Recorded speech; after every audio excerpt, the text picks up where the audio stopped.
हमारी सरकार से मांग है या तो प्रशासन द्वारा जितने इसके गैंग में थे सबका एनकाउंटर किया जाए या तो शासन द्वारा फांसी दी जाए। जैसे हमारी फैमिली नहीं रही वैसे इन लोगों को भी नहीं रहे। पता चला पापा 6 को खामपर थाने में तहरीर दी है तो पापा को भी धमकाया और पूरी फैमिली को उस दिन भी घेर लिया था जान से ख़त्म करने के लिए, लेकिन उस समय तो किसी तरह से हम लोग बच गए। जयप्रकाश ये लोग मेरे पापा को धोखे से बुलाए, बोले कि तुम्हारे भाई को हम खामपर थाने में लाए हैं, आओ अपना रिसीव कर लो। पापा गए खामपर थाने तो खामपर थाने ने ये लोग तहसील में रजिस्ट्री करा लिए अपहरण कर, इनको भी अपहरण करके 10 दिन अपने पास रख करके। देवरिया के फतेहपुर गांव में ब्राह्मण परिवार के 5 सदस्यों की नृशंस हत्या कर दी गई है। दूसरे पक्ष की भी एक व्यक्ति की इसमें जान गई है। हमारे साथ हैं मृतक सत्यप्रकाश दुबे की बड़ी बेटी शोभिता द्विवेदी। उनसे बात करते हैं कि आखिर में इस घटना के पीछे वजह क्या रही है। शोभिता जी, ये बताइए कि क्या है पूरा मामला। मामला ये है कि 2014 में मेरे चाचा जी आए पहचान पत्र बनवाने के लिए, जिसको प्रमाणित करवाने के लिए पूर्व प्रधान थी चिंता देवी, उनसे प्रमाण पत्र बनवाना था और उनके प्रमाण पत्र बनवाने गए और उनके दोनों बच्चों ने उनको अपहरण करके रख लिया और जुलाई में 5 जुलाई को भाटपारा रानी तहसील का रजिस्ट्री कराया। और जब 6 को पापा को पता चला, पापा 6 को खामपर थाने में तहरीर दी है तो पापा को भी धमकाया और पूरी फैमिली को उस दिन भी घेर लिया था जान से ख़त्म करने के लिए, लेकिन उस समय तो किसी तरह से हम लोग बच गए।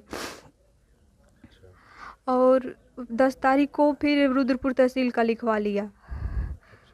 इसमें जब शिकायत की गई थी आप लोग तरह मुख्यमंत्री पोर्टल पे कोतवाली में या तहसील में इसकी शिकायत की गई थी कि आपके चाचा का जो अस्थि है उनको आप अपने वश में करके और रजिस्ट्री करा लिया गया है। हाँ, इसकी शिकायत बहुत बार हुई है।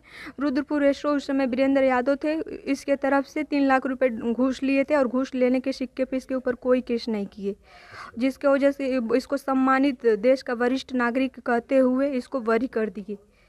और ये फतेहपुर एरिया का बहुत बड़ा माफिया, स्मगलर और किडनैपर भी है। बताइए, आप कह रहे थे कि उनकी पेश करने के लिए आपके चाचा को, क्या है पूरा मामला ये है कि जब पापा जी ने अगस्त में इसके ऊपर जब इसके केस नहीं हुआ तो सिविल न्यायालय में मुकदमा दर्ज कर दिए ताकि इसका खारिज दाखिल न हो पाए और इसका स्टाम्प जांच पड़ताल करके इसे निरस्त किया जाए। जो भी स्टाम्प है सब फर्जी स्टाम्प है, इसके रियल स्टाम्प नहीं है।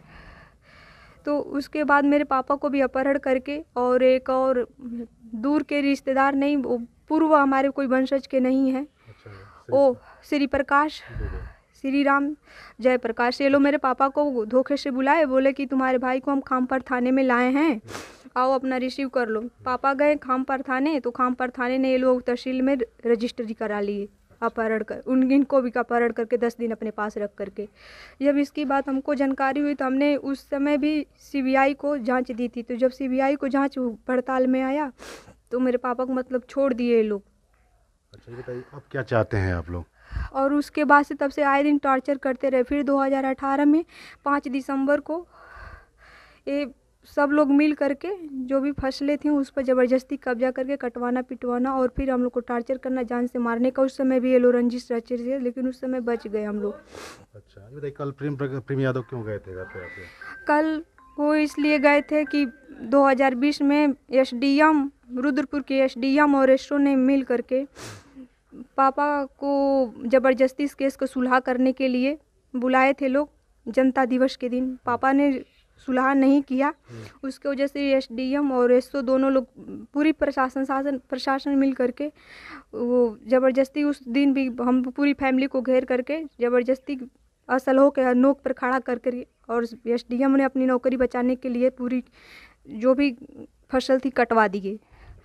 जब फसल कटवा दिए तो पापा ने एसडीएम और एसओ के ऊपर और इसके गैंग के ऊपर क्रिमिनल कोर्ट में क्या बोलते हैं कंटेम्प्ट कर दिए।